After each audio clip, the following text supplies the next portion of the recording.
OPS pension और NPS में सुधार की समीक्षा समिति के अध्यक्ष बोले, पुरानी पेंशन व्यवस्था अब मुमकिन नहीं है। वित्त सचिव टीवी सोमनाथन ने कहा कि पुरानी पेंशन योजना वित्तीय रूप से लाना संभव नहीं है। एनपीएस के तहत कर्मचारियों की न्यूनतम अपेक्षाओं को पूरा करने के लिए सुधार संभव है, लेकिन इससे सरकारी बजट पर अतिरिक्त बोझ पड़ सकता है। नमस्कार साथियों, मेरा नाम अनुज कुमार और आप देख रहे हैं अपना खुद का YouTube channel ABN news Bharat. साथियों, पुरानी पेंशन व्यवस्था के बारे में हमने जब भी कोई बात की है या जब भी कोई जिक्र किया है तो सरकार ने उसमें कहीं ना कहीं कुछ ऐसा प्रावधान लाने का प्रयास किया है जिससे कि कर्मचारियों को जो वो आवाज़ उठाते हैं कि हमें पुरानी पेंशन योजना चाहिए, उससे कहीं ना कहीं वंचित रखने का प्रयास किया जाता है। एक ऐसी वीडियो जो आपको क्यों देखनी चाहिए, मैं आपको स्टार्टिंग में ही पहले ये क्लियर कर देता हूँ। साथियों, जब हमने वर्ष 2004 की बात की तो उस समय क्या था, उस समय कर्मचारियों को जो पेंशन दी जाती थी तो वो एक रिटायरमेंट के बाद परिवार का पालन पोषण करने के लिए पर्याप्त पेंशन मानी जाती थी। लेकिन जब वर्ष 2004 के बाद से पेंशन मिलनी शुरू हुई, कर्मचारियों को लुभाने के लिए कुछ ऐसे वादे, कुछ ऐसे किस्से पेश किए गए सरकार के द्वारा, जिससे कि कर्मचारियों को लगा कि वाकई में ही जो नई पेंशन स्कीम है, क्योंकि नाम नया है तो नई पेंशन स्कीम जो है वो कर्मचारियों के हित और अधिकार की बात करने वाली होगी। लेकिन जैसे जैसे वक्त बीतता गया, कर्मचारी समझते गए कि पुरानी पेंशन व्यवस्था ही सही थी। अब कर्मचारी का विरोध करने का सबसे बड़ा कारण यही है कि नई पेंशन योजना को कर्मचारी समझते हैं, क्योंकि आपने देखा होगा कि वर्ष 2004 में जिस समय पर नई पेंशन योजना लागू की गई थी तो सरकार के द्वारा बहुत बहुत बड़े बड़े वादे किए गए थे। अब जैसे ही मोदी सरकार 2014 में एंट्री मारती है, महंगाई दर के बारे में बात की है और वर्ष 2014 के बाद जो वादे किए गए, मैंने अभी हाल ही में वीडियो बनाई थी, उसमें एक छोटा सा क्लिप लगाया था वीडियो का। उसमें ये बताया गया था कि जिस समय भारतीय जनता पार्टी की सरकार नहीं थी, कांग्रेस की सरकार थी देश के अंदर, तो वे इसके बीजेपी के जो समर्थक थे या बीजेपी के नेता थे, उन्होंने कहा था कि पुरानी पेंशन व्यवस्था को हम इस प्रकार से बदलने का प्रयास करेंगे या नई पेंशन व्यवस्था में कर्मचारी को न्यूनतम जो पेंशन है वो 1000 मात्र रह गई है, तो हम उसे कहीं ना कहीं 3000 करने का प्रयास करेंगे। लेकिन वर्ष 2014 के बाद जब से बीजेपी सरकार बनी है, तब से आप ये देखते होंगे कि महंगाई दर वैल्यू के हिसाब से हमारे देश में ग्रोथ तो अच्छी खासी हुई है, लेकिन जब कर्मचारियों के लिए कुछ बात हक और अधिकार की निकलने की आती है तो कहीं ना कहीं वो सरकार जो है बजट का एक ऐसा नमूना पेश करती है जिसमें कर्मचारियों को ठेंगा हाथ आता है। पहले ठेंगा कहते थे, अब लाइक कहते हैं। ऐसा कुछ बदलाव किया गया है, सेम कंडीशन कर्मचारी के साथ की हुई है। अब कर्मचारी वर्गों ने लगातार इसके लिए धरना प्रदर्शन किया। वर्ष 2023 के अंदर ऐसी रैलियां पेश की गई जिसमें कर्मचारियों के साथ साथ नेतागण भी इस चीज में शामिल हुए।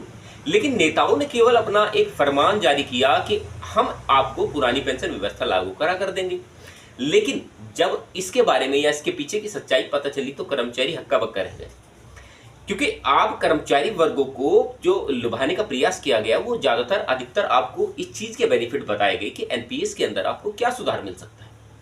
आपको कभी भी ये नहीं बताया गया कि पुरानी पेंशन व्यवस्था को आप किस प्रकार से ला सकते हैं। ये दो बातें बिल्कुल अलग लेवल पर चलती हैं और कर्मचारी वर्गों ने साथ भी उन्हीं लोगों का दिया है। मैं कहता हूं, खुलकर बोलता हूं अपने चैनल पर, काफी वीडियो आपने देखी होगी, मैं बिल्कुल तर्क के तहत बात करता हूं, क्योंकि काफी कर्मचारी ऐसे हैं जो कि एनपीएस को सही बताते हैं, पुरानी पेंशन व्यवस्था को भी सही बताते हैं, लेकिन एनपीएस को अधिकतर कर्मचारी सही बताते हैं, क्योंकि वे कर्मचारी हैं जो कि प्राइवेटाइजेशन की तरफ चले हुए हैं।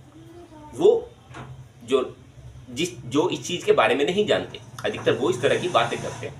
काफी वीडियो में कमेंट्स ऐसे भी आते हैं कि आप लगातार उस चीज को दोहराते रहते हो, और काफी ऐसे सवाल भी आते हैं कि आप तो बीजेपी की पक्ष लेते हो और जो है कोई गोदी मीडिया बोलता है, कोई जो है बकवास बोलता है, कुछ भी बोलता है, जनता है कुछ भी बोल सकती है।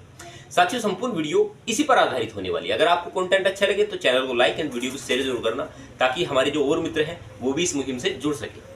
साथियों, मेरी जो ये वीडियो होगी वो अधिकतर नीतियों के तहत होगी, तब जाकर हम इसका डीएनए निकाल सकते हैं। वित्त सचिव टीवी सोमनाथन ने स्पष्ट रूप से कहा कि पुरानी पेंशन व्यवस्था ओपीएस को लाना वित्तीय हानि संभव हो सकता है। उन्होंने कहा कि ओपीएस को दोबारा लागू करना उन नागरिकों के लिए हानिकारक होगा जो कि सरकारी नौकरी में नहीं है। मेरी एक बात आप पॉइंट टू पॉइंट बिल्कुल गौर से सुनना। यह बयान ऐसा समय में आया है जब कई राज्य सरकारें एनपीएस से ओपीएस की ओर लौटने का प्रयास कर रही हैं। वित्त मंत्रालय ने सरकारी कर्मचारियों के लिए पेंशन योजना की समीक्षा करने और एनपीएस में आवश्यक बदलाव का सुझाव देते हुए पिछले साल एक समिति का गठन किया। इस समिति का नेतृत्व वित्त सचिव टीवी सोमनाथन कर रहे थे। समिति के गठन का मुख्य उद्देश्य पेंशन योजना में सुधार लाना और सरकारी कर्मचारियों की पेंशन सुनिश्चित करना और लाभ पहुंचाना संभव था। साथियों, थोड़ी सी बीच बीच में चर्चा करते हैं निष्कर्ष के बारे में। एनपीएस की अस्थायीता के बारे में बात करते हैं। कर्मचारियों को कहना है कि एनपीएस शेयर बाजार से जुड़ा हुआ है। उन्हें उतार चढ़ाव का सामना करना पड़ता है। वे चाहते हैं कि पेंशन राशि सुनिश्चित हो ताकि भविष्य में आर्थिक सुरक्षा का सामना न करना पड़े। महंगाई की बात की जाए तो महंगाई भत्ते की व्यवस्था सरकारी कर्मचारी चाहते हैं कि उनकी पेंशन महंगाई भत्ते जोड़ा जाए ताकि पेंशन की राशि महंगाई भत्ते के अनुसार समायोजित की जा सके और उनकी जीवन शैली पर नकारात्मक प्रभाव न पड़े। साथ ही साथ कर्मचारी यह भी चाहता है कि यदि किसी ने पूरी नौकरी यानी 30 साल तक काम नहीं किया तो उसके लिए भी कुछ न्यूनतम पेंशन निर्धारण की जाए। उन कर्मचारियों के लिए आवश्यक है कि उन्होंने किसी कारणवश अपनी सेवा नहीं पूरी कर पाए तो ऐसे कुछ समीक्षा भी इसके अंदर होनी चाहिए। बहुत से कर्मचारी वर्ग ऐसे हैं जो आप मान लीजिए विकलांगता के कारण या किसी आर्थिक मजबूरी के कारण या फिर अपने पारिवारिक मजबूरी के कारण नौकरी बीच में ही छोड़ देते हैं, यानी कि अपनी सर्विस पूरी नहीं कर पाते। तो उन कर्मचारियों के लिए भी कुछ ना कुछ सरकार करे या सरकार इसके बारे में सोचे ताकि वे कर्मचारी भी पेंशन का लाभ उठा सके, अपने बुढ़ापे में जाकर पेंशन का लाभ उठा सके। सोमनाथन ने स्पष्ट किया कि ओपीएस लागू करने से सरकारी बजट का बड़ा हिस्सा सरकारी कर्मचारी के वेतन और पेंशन में चला जाएगा, जिससे सरकार के अन्य महत्वपूर्ण कार्यों पर नकारात्मक प्रभाव पड़ेगा। उन्होंने कहा, सरकार का काम केवल टैक्स जमा करना और सरकारी कर्मचारी को वेतन देना नहीं है। पेंशन का भार भविष्य की पीढ़ी पर पड़ेगा और बाद की सरकारी पर भी इसका दबाव बना रहेगा। साथ ही साथ सोमनाथन ने यह भी कहा कि एनपीएस के तहत कर्मचारियों की न्यूनतम आशाओं को पूरा किया जा सकता है, लेकिन इसे भी सरकारी बजट पर अतिरिक्त बोझ पड़ेगा। उन्होंने कहा कि एनपीएस को लेकर जो न्यूनतम आशाएं हैं उन पर विचार किया जा सकता है, लेकिन इससे लगातार बढ़ोतरी होती रहती है। ओपीएस के तहत वर्ष 2004 सरकारी कर्मचारियों के अंतिम वेतन का 50% पेंशन के रूप में मिलता था, बशर्ते उन्हें कम से कम 20 साल की सेवा पूरी करनी होती थी। जिन कर्मचारियों की सेवा 10 या 20 साल के बीच होती थी उन्हें अनुपातिक पेंशन मिल जाती थी, जो महंगाई के अनुरूप या अनुसार समायोजित की जाती थी। एनपीएस के तहत सरकारी कर्मचारियों को उनके वेतन का एक निश्चित हिस्सा पेंशन फंड में निवेश करना होता है। ऐसे में कम से कम 40% का निवेश एन्युटी में किया जाता है ताकि मासिक पेंशन उत्पन्न हो सके। शेष 60% राशि बिना टैक्स से निकाली जा सकती है। हालांकि एनपीएस में पेंशन की राशि बाजार के उतार चढ़ाव पर निर्भर करती है और यह सुनिश्चित नहीं हो पाता कि आखिरकार आपको पेंशन जो मिलने वाली है वो कितनी पेंशन मिल पाएगी। तो इस वजह से कर्मचारी एनपीएस से नाराज हैं, जो कि आज ओपीएस की आवाज उठाते हैं। साथियों, जैसे कि आप जानते होंगे कि सरकार के द्वारा एनपीएस को लाभान्वित क्यों बताया गया है, उसके बारे में छोटा सा एक आर्टिकल मैं आपको बताना चाहूँगा। वित्त सचिव ने नई पेंशन प्रणाली को नागरिकों के लिए निवेश के लिए स्वतंत्र प्रदानता करने वाला नजरिए से देखा है।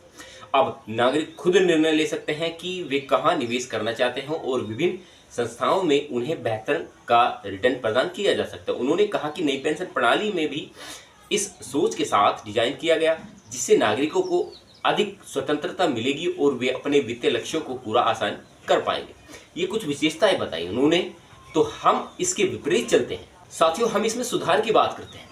समिति ने सुझाव दिया कि एनपीएस के तहत कर्मचारियों के लिए 50% की गारंटी पेंशन राशि सुनिश्चित की जाए। यह प्रस्ताव एनपीएस को अधिक लाभ और सुरक्षित बनाने को लेकर लिया गया है। समिति ने एनपीएस को लेकर आंध्र प्रदेश के मॉडल का अध्ययन किया, जिसमें गारंटीकृत पेंशन प्रणाली एपीजीपीएस को लागू किया गया। इस मॉडल के तहत सरकारी यदि एनओटी की राशि कम होती है तो सरकार उस कमी को पूरा कर सकते हैं, जिससे कर्मचारियों को उनके अंतिम वेतन का 50% पेंशन के रूप में दिया जा सकता है। लेकिन मैं इस पर यह सवाल खड़ा करता हूं कि अगर सरकार 50% पेंशन देना ही चाहती है तो वो पुरानी पेंशन व्यवस्था क्यों लागू नहीं करती? उसके बताओ क्या कारण है। कितने सारे ऐसे किस्से हैं। सबसे बड़ा कारण है सीजीएचएस में कुछ लाभार्थी हैं जो कि उसका लाभ उठा पा रहे हैं, लेकिन काफी सारे ऐसे लाभार्थी हैं जो उस दायरे से अलग रखे गए हैं। यानी कि मेडिकल फैसिलिटी, सीधी सीधी बात की जाए तो मेडिकल फैसिलिटी की सुविधा एनपीएस के अंदर है आप देखते होंगे सीजीएच सेंटरों पर केवल और केवल बुजुर्ग ही लग पाते हैं या बुजुर्ग ही आपको देखने के लिए मिलते हैं, क्योंकि इसमें अब व्यवस्था में चेंजेस है। वित्त सचिव ने बताया कि यह बात पुरानी पेंशन योजना को वापस लाना वित्तीय दृष्टि से संभव नहीं है। एनपीएस के तहत कुछ सुधार किए जा सकते हैं। उन्होंने कहा कि एनपीएस को लेकर कर्मचारी की न्यूनतम आशाओं को पूरा करने के लिए कुछ कदम उठाए जा सकते हैं, लेकिन उनके लिए सरकार को वित्तीय बोझ उठाना पड़ेगा। वित्त सचिव टीवी सोमनाथन के बयान के स्पष्ट कर दिया है कि पुरानी पेंशन योजना को वापस लाना संभव नहीं लगता। हालांकि सरकार एनपीएस के तहत कर्मचारी को न्यूनतम आशाओं को पूरा करने के लिए कदम उठा सकती है। समिति के सुझावों पर विचार करने के बाद सरकार अंतिम निर्णय लेगी। साथियों, सरकार की प्राथमिकता यह सुनिश्चित करना है कि पेंशन प्रणाली न केवल वित्तीय रूप से स्थिर हो, बल्कि कर्मचारियों के भविष्य को सुरक्षित किया जाए। उसके लिए आवश्यक है कि सरकार एनपीएस को और अधिक लाभदायक और सुरक्षित बनाने के लिए सुधार करे, जिससे सरकारी कर्मचारियों को भविष्य में किसी भी प्रकार की आर्थिक असुरक्षा का सामना ही न करना पड़े। समिति के सुझाव और सरकार के कदमों का आगामी समय में कैसा प्रभाव पड़ेगा, यह देखने वाला दिलचस्प बात होगी। कर्मचारी समुदाय के हितों को ध्यान में रखते हुए सरकार को संतुलित और व्यवहारिक निर्णय लेना होगा। साथियों, पुरानी पेंशन व्यवस्था को लेकर या नई पेंशन व्यवस्था को लेकर आपके मन में क्या राय है, क्या विचार पले हैं? इस वीडियो को जो अंत तक लोग देख रहे हैं वो ये जानते हैं कि पुरानी पेंशन व्यवस्था हमारे लिए क्यों लाभदायक है और सरकार एनपीएस को लेकर क्यों लाभदायक बनाने का प्रयास कर रही है। मैंने हर बातें आपको बताने का प्रयास किया और हर संभव बातें आपको बताने का प्रयास किया। लगातार मैं आपके साथ वही इसी वजह से मैं बोलता हूं कि चैनल को सब्सक्राइब कीजिए, ताकि आप डेली के डेली ऐसी ही नॉलेजेबल वीडियो और एक इंटरेस्टिंग वीडियो मिल सके।